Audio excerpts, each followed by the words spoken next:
मुझे तो इस बात की खुशी है कि आने वाले समय में हम लोगों को कपड़े पहन करके स्नान करना होगा। जी सर भाई, ये चीज़ तो हमें सीखनी चाहिए जी। ये जो चीज़ें सीखने की हैं वो हमें अपने मुख्यमंत्री जी से सीखना चाहिए कि पूरे वस्त्र पहन के स्नान करना चाहिए। देखिए, भारत सरकार का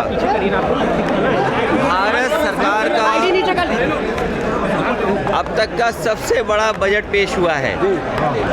भारत सरकार का लगातार ये दावा रहा है कि आने वाले समय में दुनिया की 5वीं अर्थव्यवस्था से वो नंबर 3 की अर्थव्यवस्था पे पहुंच जाएंगे और नौकरी, रोजगार, किसान की आय और विकसित भारत का एक नक्शा उन्होंने तैयार किया है। विकसित भारत का एक रोड मैप तैयार किया है।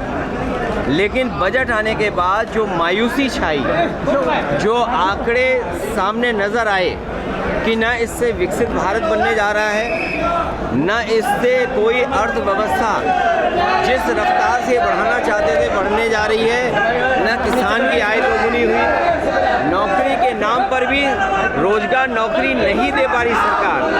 जो लोग कहते थे मैन्युफैक्चरिंग में हम मेक इन इंडिया या और जो नारे दिए थे, जब वो सब असफल हो गए तो चोरी छिपे जानबूझ करके वो बिल लेकर के आए हैं। बिल इसलिए लाए हैं कि बजट की मायूसी है, बजट से कोई उपलब्धि नहीं है, इसलिए जानबूझ करके अपना पुराना जो उनका तरीका है, पुराना तरीका है, जो वक्त बिल ला करके लोगों के अंदर बहस छेड़ देना, यही उनका हमेशा काम करने का तरीका रहा है। मुख्यमंत्री जी कह रहे